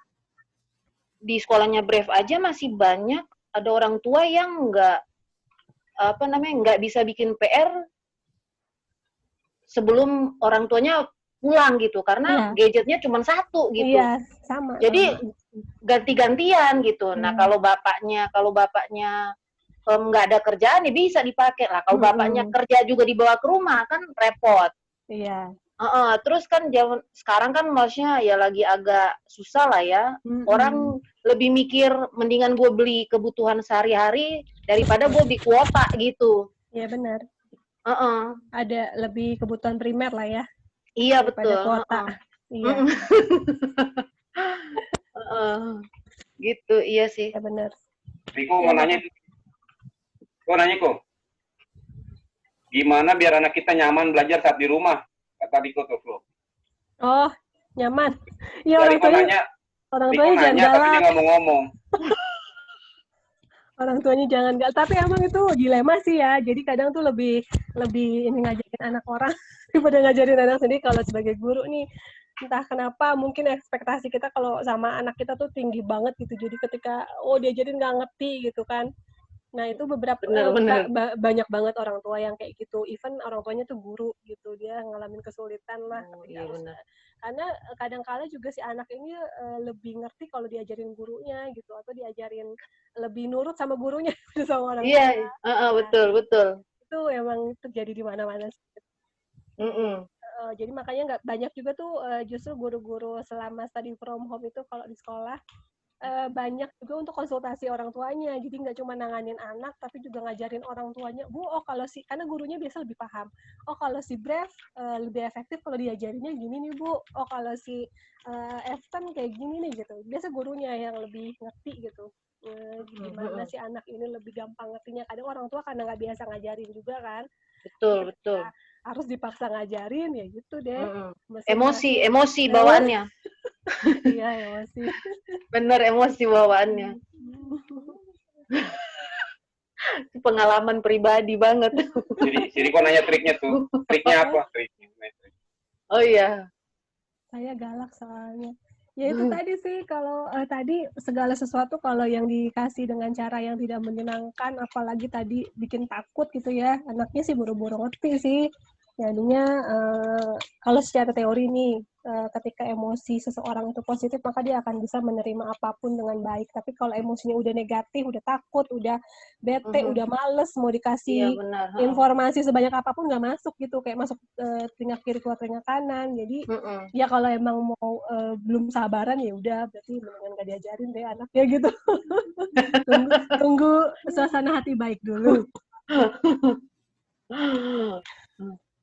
Mungkin dampak itu juga kali ya, perbedaan sistem pembelajaran antara angkatan kita sama angkatan anak kita kan beda. Iya, benar-benar. Kita dulu waktu kita belajar ketemu sama guru-guru yang galak-galak, ya gitu cara kita belajar gitu. Dan anak-anak kita sekarang cara belajar udah beda gitu kan. Orang tua masih berkonsep cara pembelajaran tuh seperti waktu dia belajar, waktu kita belajar dulu tuh gitu. Kalau nggak digalakin, kita nggak ngerti-ngerti gitu kan. Tapi anak kita udah dengan cara yang berbeda gitu, sehingga ya itu jadi kendala juga sih buat orang tua ngadepin anak-anak ya. Mungkin yang kayak gitu juga sih. Ya benar-benar, itu bisa jadi salah satu faktor sih. Karena anak zaman sekarang kan nggak bisa, ya tadi kan dilemanya kalau guru galak ya ditinggalin gitu. Anaknya ya mendingan gue nonton YouTube gitu kan. Lebih menyenangkan yang ngasih daripada gurunya udah galak, nggak ngerti lagi ngajarin. Apalagi mungkin mau nanya lagi dong. Oh iya, udah bisa bersuara. Iya, enggak maksudnya dalam kita mendisiplinkan atau ini agak di luar konteks tapi mungkin ada korelasinya sama cara mengajarkan anak ya. Dalam kita mendisiplinkan atau tegas sama anak itu batasannya seperti apa sih gitu? Ya untuk untuk ngajarin anak atau untuk memberitahu anak, menasihati anak gitu. Ya. Nah, jadi kalau di sekolah juga kan kita ada parenting ya. Parenting itu memang kasih tahu kepada orang tua bahwa di sekolah nih kan kita ngajarin karakter tuh kalau sekolah karakter. Jadi sekolah karakter itu kan ngajarin nilai-nilai kebaikan. Jadi ketika ngajarin nilai kebaikan tapi gurunya tidak menyenangkan atau orang tua juga ngajarinnya dengan cara yang galak gitu, ya boro-boro si anak itu bisa meresapi apa sih maknanya kasih sayang gitu ya. Tapi diajarkan dengan cara yang tidak baik. Nah, oleh karena itu sih tadi kita selalu bilang kepada orang tua bahwa ketika mendisiplinkan anak itu memang ada batasnya. Tapi kan memang kendalanya adalah tadi kita kan dididik oleh orang tua yang keras gitu ya dulu, yang kadang-kadang kita cuma diliatin doang tuh udah takut gitu. Tapi anak sekarang kan beda, ketika ngasih tahu pun harus jelas kenapa nggak boleh, kenapa begini begitu gitu, sehingga kadang nguji kesabaran gitu ya.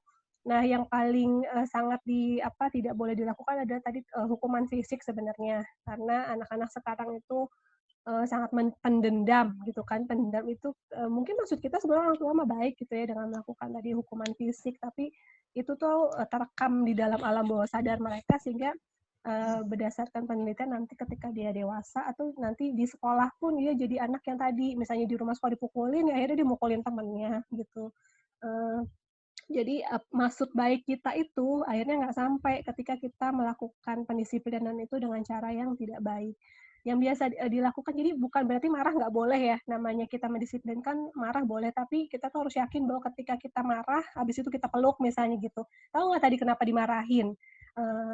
Maksudnya, papi marahin tuh baik loh, karena tadi kamu ngelakuin kesalahan nih. Jadi dia harus ngeh dulu, dia tuh salah gitu. Kadang-kadang tiba-tiba kita marah-marah, anaknya nggak tahu kenapa dimarahin gitu. Karena itu sih, beri penjelasan ya. betul, jadi penjelasannya jelas banget. Jadi bukan berarti nggak boleh marah gitu, tapi si anak itu harus tahu kenapa, salahnya dia apa sampai kita marahin. Kayak gitu sih. Yang selalu kita bilang sama orang tua, karena emang sering banget terjadi miskom, jadi si anak ngerasa orang tuanya nggak sayang sama dia karena sering dimarahin, padahal dari sisi orang tuanya bilang ke guru, saya maksudnya baik Bu. Nah itu, jadi supaya pesannya itu kita pastikan sampai gitu, maksud orang tua baik, tapi caranya kayak gimana nih, itu anaknya memang, anak zaman sekarang memang harus banyak diajak ngobrol ya. Jadi tidak semata-mata hukuman pun, ada hukuman kita udah kayak bikin perjanjian, kalau nggak begini nanti konsekuensinya ini ya, tapi udah jelas dari awal gitu. Kayak misalnya di rumah tuh ya, Jerome suka memperlakukan itu, boleh misalnya main handphone, tapi ada syaratnya ini. Nah, jadi dia akan berusaha begitu. Tapi ketika dia melakukan kesalahan dan dapat hukuman nggak boleh main handphone, ya itu udah perjanjian di awal. Jadi si anak udah bisa terima gitu loh. Jadi nggak semerta-merta orang tua yang punya kuasa anak harus nurut. Kalau anak zaman sekarang memang sepertinya harus begitu. Oke, thanks you.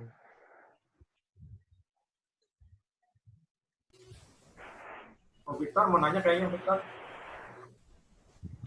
Apa mau isi materi? Nona kayaknya mau nanya, Nona. Bu Moren. Coram, bapaknya Jasmine bisa nanya juga kan? Boleh dong. Itu nanti pribadi aja. Oh gitu. Karena belum ada yang nanya, boleh nanya nggak nih? Jadi ada masukan kan, generasi 2020 ini kan kalau boleh dibilang kan lulusannya itu kan beda dengan lulusan yang tahun-tahun sebelumnya tanpa UN. Nah, zaman sekarang kan istilahnya juga banyak atau tren kan istilah perundungan ya, bullying. Nah, perundungan ya. Nah, gimana efek psikologis anak nantinya pada saat misalnya yang lulus SD masuk ke SMP atau yang SMP lulus ke SMA itu secara psikologisnya bagaimana sih? Memang apakah ada penurunan kualitas karena tidak ada UN atau memang sebenarnya sama aja? Iya. Ini mau dijelasin sekarang. Jadi kan UN itu kan sebenarnya sebagai alat ukur penentu kelulusan ya. Jadi dari apa yang sudah dia pelajari selama 6 tahun itu pengen dites nih, dia udah layak lulus atau belum gitu kan. Nah tapi memang sudah banyak yang kenapa akhirnya UN itu ditiadakan karena pada dasarnya dia hanya akhirnya menguji orang-orang yang cerdas akademik gitu loh, yang memang secara IQ pinter. Nah, padahal kan kesuksesan seseorang itu tidak berdasarkan pinter aja ya. Ada orang-orang kreatif pun banyak gitu, yang tapi secara akademik mungkin dia nggak bisa, itu kan hafalan ya, maksudnya menjawab soal itu soal hafalan. Ya kalau dia nggak kuat ngafal ya pasti nggak akan sebaik, nilainya nggak akan sebaik anak-anak yang hafalannya kuat. Sehingga sebenarnya secara pendidikan pun kenapa sudah banyak negara yang sudah meninggalkan itu karena memang itu mengukurnya tidak akurat gitu loh, tidak mengukur semua potensi anak, kecuali memang kan akhirnya mau dirubah tuh ya, jadi bentuknya assessment apakah si anak itu udah bisa secara kemampuan atau skillnya memang sudah secara standar bisa gitu, dan itu tidak dilakukan di akhir tapi dilakukan justru di kelas 4 kalau nggak salah.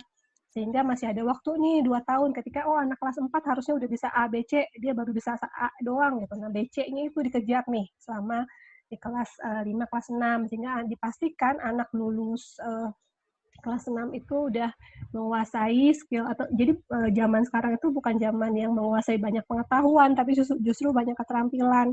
Nah, masalahnya kan sistem pendidikannya belum semuanya siap seperti itu. Jadi kalau mau assessment-nya pun tadi di kelas 4 menguji skill literasi, numerasi, dan karakternya, model pendidikannya pun kan harus menyesuaikan ya. Nah, sehingga akhirnya mungkin sekolah-sekolah juga masih menganggap UN itu sebagai salah satu satu-satunya alat ukur yang memang bisa digunakan gitu. Nah, untuk masalah psikologis nggak tahu sih ya, kayaknya anak-anak malah senang gitu nggak ada UN karena UN itu buat mereka beban berat banget gitu kan, belum tuntutan dari orang tuanya ya. Kemarin itu sih akhirnya karena harus ada nilai, sekolah tetap mengadakan ujian sekolah sih, dan ujian sekolah itu memang agak dimiritin sama si UN tadi. Jadi ini untuk memfasilitasi anak-anak kan yang udah banyak juga belajar ya, udah dari awal kelas 6 gitu ikutan les apalah itu, terus tiba-tiba UN nggak ada gitu kan. Jadi untuk menghargai kerja keras mereka sih kemarin sekolah diminta untuk tetap mengadakan ujian sekolah. Ya itu sih bisa ngukur juga sih dia bisa apa enggaknya gitu.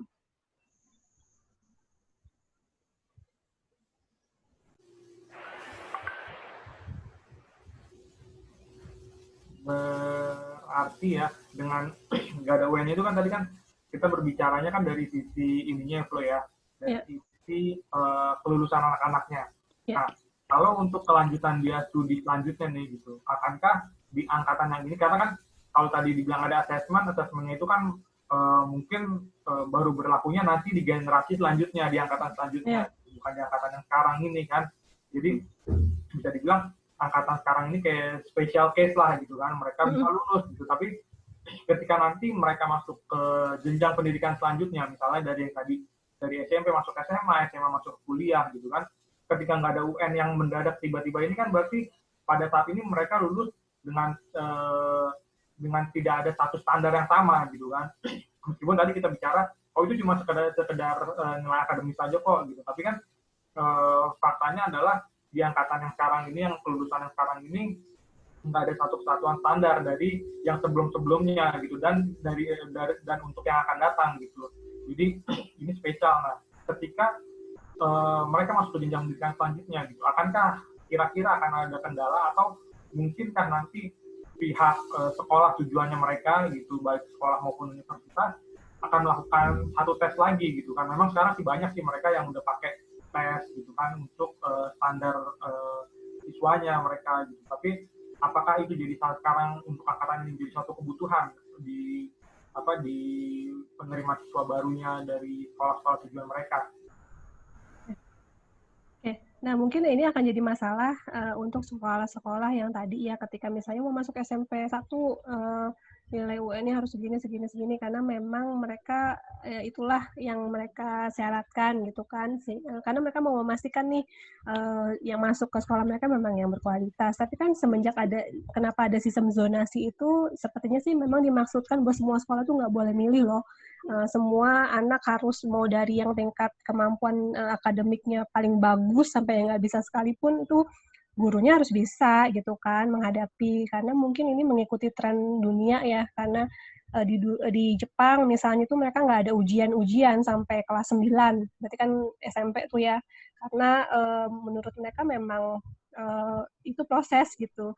Itu pun ujian ketika si anak-anak ini misalnya mau masuk kuliah, jadi yang kalau kita kan kayaknya kalau kuliah itu udah sesuatu yang keren banget gitu, kayaknya kalau nggak kuliah dipandang sebelah mata gitu ya. Kalau negara lain tuh justru dia menghargai setiap kemampuan anak. Jadi kalau yang secara akademik nggak mampu, dia nggak bisa masuk kuliah kan. Tapi mereka lebih kepada mulai dari kayak SMA-nya tuh ke SMA yang penjurusannya tuh memang misalnya otomotif. Sebenarnya kalau kita mah SMK kan, tapi justru kalau SD kita SMK itu malah kesannya nggak sengetren SMA yang favorit gitu. Tapi sebenarnya justru yang di negara-negara lain, karena kan tadi mempersiapkan anak menuju masa depan, akademik aja tuh nggak cukup gitu, menurut dunia-dunia lain tuh akademik aja nggak cukup untuk mempersiapkan anak siap masa depan, justru skill-skill itu kan yang harus dibangun. Ya makanya tadi mungkin salah satunya menghapus UN di SD itu dalam rangka mengikuti tren perkembangan dunia ya, karena kalau nggak dirubah ya sampai kapan gitu, akhirnya standarnya kita akhirnya melulu hanya masalah nilai UN ketika mau masuk SMP gitu. Kalau misalnya memang kan kalau awalnya sepertinya mulai di TK nih, sekarang SD itu nggak boleh mensyaratkan anak anak TK masuk ke SD itu harus udah bisa baca gitu kan, tapi semuanya harus diterima. Nah mungkin ini sekarang beralih ke SD nih, berarti SD itu dihapuskan UN supaya setiap anak itu ya sampai SD udah pasti lulus aja gitu. Nanti akan ada ujian-ujiannya di SMP. Nah, berdasarkan kemarin ngobrol sama Kepsek sih sebenarnya secara materi beda banget apa yang didapetin di SD sama di SMP. Jadi ketika anak masuk SMP pun sebenarnya itu guru-guru ngulang lagi gitu. Maksudnya harus mulai lagi dari awal kayak ngejelasin pelajaran-pelajaran yang ada di SD. Jadi sebenarnya nggak masalah ketika dia nggak UN nih, nanti siapa tahu ternyata dia nggak secara pengetahuannya di SD, terus secara kemampuannya di SD kurang. Karena pada dasarnya anak-anak yang seperti itu memang bakatnya memang begitu ya. Sehingga kalau di sekolah kami kan emang menerima tuh segala macam anak, baik itu yang punya special need, yang belajarnya juga ikut bareng tapi dia punya pelajaran khusus gitu, atau ada anak yang slow learner yang belajarnya memang lebih lambat dibandingkan anak-anak lain, itu juga dapat treatment khusus gitu. Jadi memang kalau di sekolah kami tuh tentu aja nggak masalah nih, masalah ada UN atau enggak, karena memang ketika masuk SMP nggak mensyaratkan nilai UN-nya sekian gitu. Tapi memang ini akan jadi masalah untuk sekolah-sekolah yang tadi memang biasanya mensyaratkan UN harus segini, sehingga mereka nggak bisa screening kan ya, ini karena nggak ada nilai UN gimana nih, kecuali memang sekolah itu udah ada nilai US-nya, ujian sekolah, mungkin bisa secara itu diambil dari situlah daripada nggak ada sama sekali landasannya gitu. Tapi kan gimana ya, karena memang sudah dibuat kebijakan seperti itu dan memang kondisi tidak memungkinkan untuk diadakan ujian nasional juga, sehingga mau nggak mau nih ada perubahan paradigma juga atau perubahan kebijakan juga sepertinya yang harus dilakukan sekolah-sekolah. Nah, tidak ada lagi nilai UN tadi yang didapatkan oleh anak. Berarti memang COVID ini memaksa gitu, yang memaksa semua untuk melakukan perubahan gitu kan, harus benar-benar berevolusi karena perubahan secara cepat dan ya mau nggak mau gitu kita harus melakukan itu gitu. Oke, thank you Flo buat jawabannya. Yang lain mungkin masih ada yang mau tanya? Flo, tanya dong. Ya. Flo, ya. Kalau aku tanyanya gini Flo. Ya. Kalau tadi kan mungkin dari sisi SD lah ke atas ya. Kalau aku karena TK, aku tanyanya gini.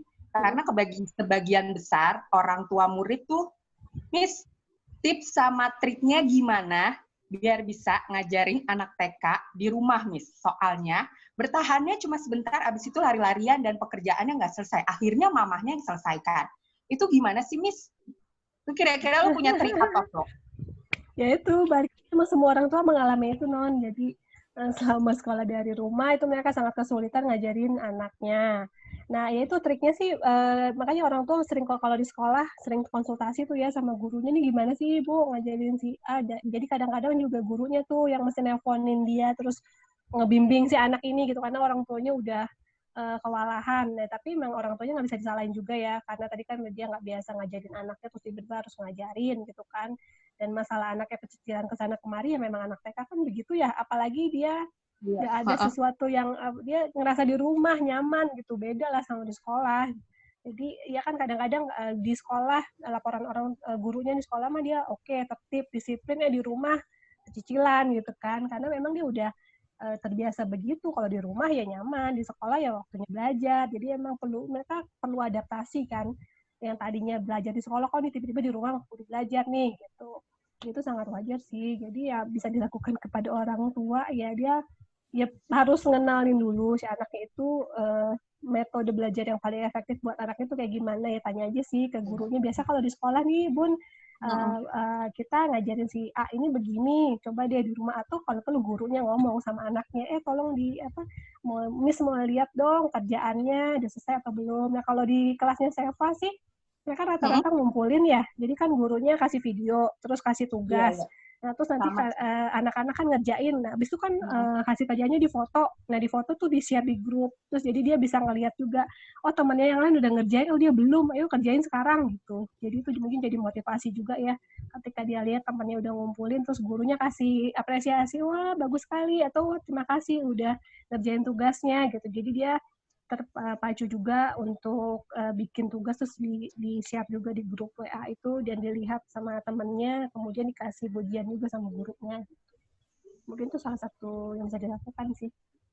Iya sih, benar sih. Tapi ada juga orang tua yang dari awal sama sekali nggak ngumpulin apa-apa gitu anaknya, ada juga. Itu kita udah nggak bisa ngapa-ngapain ya gitu. Akhirnya nanti nilai di raport ya paling nggak ada nilainya gitu, NA, not available. Iya. Untungnya kita nggak pakai nilai-nilai gitu kan, paling berbicara perkembangan pencapaiannya, ya. Pencapaian anaknya. Pencapaiannya. Karena gue juga gitu sih, ada kasus ya. Jadi gue punya anak, boleh dikatakan kelebihan gitu ya. Maksudnya perlakuannya khusus gitu, waktu di kelas juga gitu. Jadi dia tuh harus dideketin dulu gitu, Flo. Jadi gue harus deketin dia, harus dipeluk-peluk dulu, harus pokoknya harus dimotivasi lah gitu kan, motivasi lebih dibandingkan anak-anak lain. Nah, pada masa kayak gini, tuh mamanya kesulitan banget. Jadi gue harus ke rumahnya. Kan, padahal lagi masa kayak gini, jujur pertamanya sih takut banget nih, lagi masa COVID gini kan.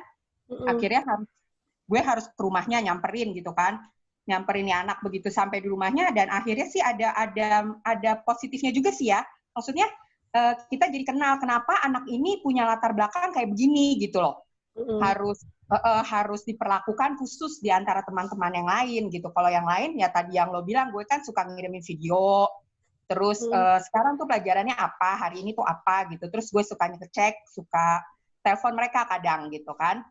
Nah, untuk anak yang kasus ini sih gue share aja sih, maksudnya ceritanya ke teman-teman yang anak perlakuan khusus ini, sebenarnya dibilang dia punya keterbatasan, maksudnya anak kebutuhan khusus sih enggak, cuma emang anaknya hiper banget, gitu. Dan kalau belajar tuh di kelas emang harus gitu yang tadi gue bilang, harus dimotivasi lebih.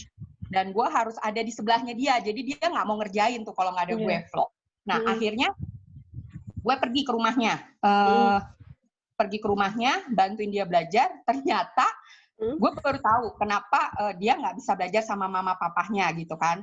Begitu gue tanya, Mbak mamanya kemana kerja, papahnya udah divorce Bu katanya. Oh udah divorce, gue bilang gitu. Iya Bu, udah lama, jadi udah nggak care sama anaknya sampai segitunya. Terus gue bilang gini, oh pantes, gue bilang gitu. Ya udah, sejak saat itu gue baru tahu sejak itu, oh ternyata latar belakangnya tuh ada seperti ini gitu. Jadi pembelajaran juga sih buat guru-guru, nggak bisa yang kalau kita tuh langsung ngecap gitu kan. Ih, nih anak badung banget, nih anak kayak begini banget. Ternyata ada latar belakangnya di belakang itu gitu. Karena kurang diperhatiin aja sih sama orang tua yang divorce gitu kan. Jadi anaknya yang kena akhirnya gitu, yang nggak bisa diem, yang maunya diperhatiin terus gitu kan. Ya kayak gitu sih kira-kira. Ya apalagi kalau tadi orang tuanya biasanya kerja tuh sekarang tiba-tiba di rumah terus, ya udah mereka cari perhatian lah untuk gimana caranya orang tuanya perhatiin mereka ya kan, tumben-tumbenan gitu. Biasanya nggak ketemu nih sampai malam nih, sekarang kok depan mata semua gitu. Ya bisa jadi itu emang salah satu cara dia untuk cari perhatian. Ya kayak gitu sih kira-kira. Kasihan juga sih kalau anak-anak yang butuh perhatian gitu kan. Orang tuanya udah lepas tangan, saya udah nggak bisa miss katanya gitu. Waduh. Iya, banyak yang kayak gitu. Waduh, kalau mamahnya jadi rumah nggak bisa, terus kita gurunya harus ke rumahnya gitu. Tapi karena ada kasus-kasus tertentu sih biasanya, jadi ya udah kita gurunya nyamperin ke rumahnya. Oh ternyata ada kasus begini gitu. Iya. Silakan dikembalikan. Oke, thank you pertanyaannya buat Nona. Ada satu pertanyaan lagi loh dari Ivan nih. Oke. Tadi untuk perkembangan anak usia dini prasekolah untuk siap menghadapi teknologi dan industri 4.0, sebaiknya pendidikan yang bagaimana dikenalkan sebelum masuk sekolah? Sebelum masuk sekolah, Ya paling sebenarnya anak sekarang mah nggak usah diajarin ya. Mereka emang udah melek teknologi ya. Dari dia udah biasa nonton YouTube, pegang jadi sekali aja ngelihat kita buka kunci handphone, terus kita klik YouTube, klik apa tuh mereka udah tahu gitu. Bahkan dikasih pin pun sekali dia lihat dia hafal gitu. Itu kan tanda-tandanya emang anak sekarang tuh kita udah nggak terlalu butuh effort gitu ngajarin mereka secara alami, secara natural, secara nature-nya mereka tuh udah melek teknologi gitu. Jadi ya paling kenalin sebenarnya kayak di TV gitu kan, banyak acara-acara anak-anak, terus acara di YouTube, ya itu sih udah salah satu cara ngenalin sih. Tapi tetap aja kita mesti seimbangin ya. Jadi jangan sampai juga gara-gara supaya kenal teknologi deh, akhirnya seharian dikasih main handphone. Kita harus seimbangin juga sama pertumbuhan fisiknya, apalagi kalau anak yang tadi belum sekolah, itu sebenarnya tugas mereka, perkembangan mereka tuh lebih ke ngembangin motorik tuh apa ya, dia bisa megang benda, bisa megang pensil, tuh bisa loncat, bisa lari, itu sih yang lebih penting dibandingin teknologi, karena itu mah cepet banget, nggak usah secara khusus kita ajarin tuh pasti mereka udah langsung bisa gitu. Gitu, Fred. Oke, thank you Flo buat responnya. Satu lagi nih, sebelum kita close, ada dari Silvi. Silakan Silvi. Oke, terima kasih. Halo Kak Flo, selamat sore. Hai, sore. Oke, Kak Flo, aku ada pertanyaan. Kebetulan ini pertanyaan ini berkaitan sama curhat parents yang tadi sore, ini masih baru tadi sore. Parents ini cerita gini, Miss, sebenarnya pengen banget ada waktu kita bisa ketemu. Sampai anak saya ini nggak pengen apa-apa, pengen ketemu ke sekolah. Jadi kalau mau tanya maunya apa, aku pengen ke sekolah karena aku nggak mau nanti tahu-tahu sekolah udah masuk SD. Intinya anak ini nggak mau, parents ini takut kalau nanti anaknya shock lama nggak masuk sekolah, yang tadinya masih senang-senang belajar di TK, tahu-tahu masuk sekolah harus ikut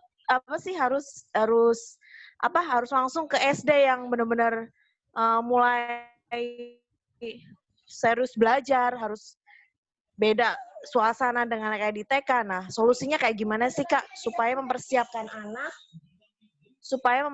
anak yang kalau dihitung-hitung kan kalau anak TK ini baru sekitar 9 bulan ya belajar, 9 bulan belajar di TK, 3 bulan belajar di rumah, tahu-tahu besok masuk udah SD.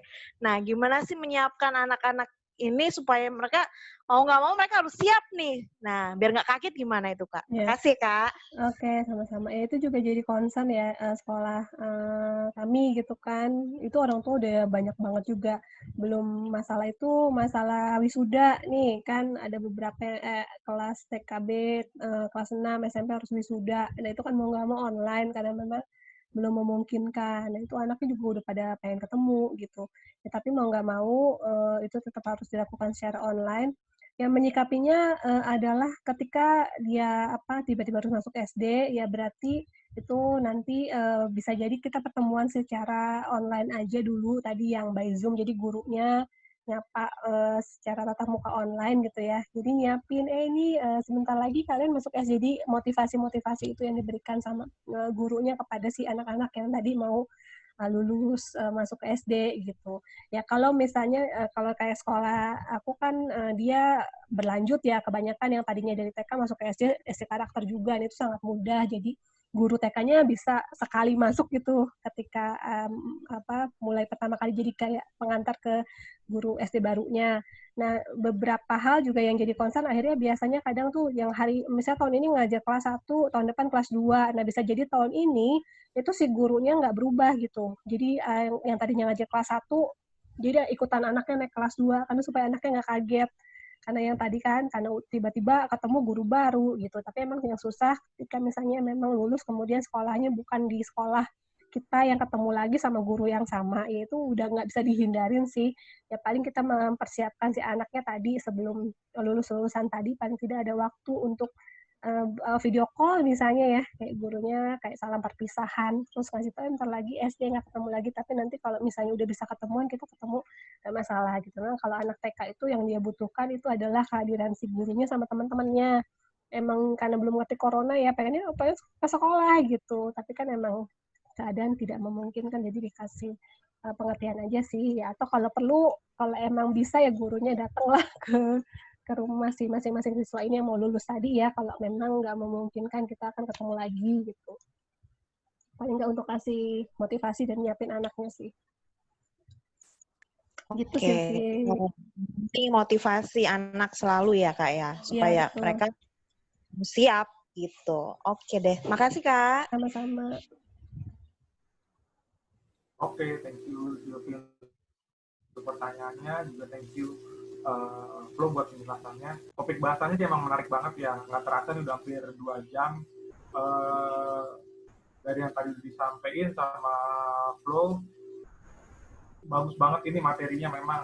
Jadi memang secara keseluruhan sih saya bilang sih memang pembahasannya benar-benar membuka wawasan buat kita semua juga gitu, baik sebagai pengajar, baik sebagai orang tua, maupun sebagai anak-anak, murid-murid yang terlibat langsung di dalamnya. Gitu. Tapi ya karena waktunya udah hampir 2 jam saya bilang tadi, jadi kita batasin sampai sini dulu pembahasannya. Saya balikin lagi ke Pak Rezi, silakan Pak Rezi.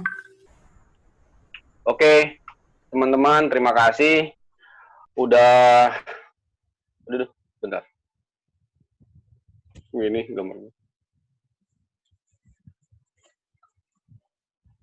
Oke, terima kasih udah bergabung di Rumah Kreatif Dewasa Muda ya. Mungkin next kita akan adakan lagi sesi seperti ini, cuman dengan bahasan yang berbeda ya. Thank you Flo, udah sharing sama kita. Materi yang kamu sampaikan ini sebetulnya bagus banget. Sebetulnya jauh lebih bisa dikembangkan di luar ruang kreatif kita, artinya lebih ke arah umum sebetulnya. Jadi semoga dengan kita gagal seperti ini, semoga bisa jadi berkat bagi banyak orang yang ada di sini, dan mungkin ada yang juga mau lebih detail nanya sama kamu, mungkin next mungkin bisa gitu ya. Oke. Juga untuk yang telah berpartisipasi, saya terima kasih ya. Mungkin next kita akan adakan lagi seperti ini dengan tema yang berbeda, mungkin tentang dunia IT, dunia musik, dunia sejarah, ataupun dunia-dunia lainnya. Yang penting bukan dunia lain. Karena kode yang lain itu buka-buka. Oke, teman-teman ya. Cukup sampai di sini. Thank you semua. God bless. God Terima kasih bless. banyak. God bless. Bye. God bless you. God bless you. Thank you Bu Guru. Lewat deh ini jualan.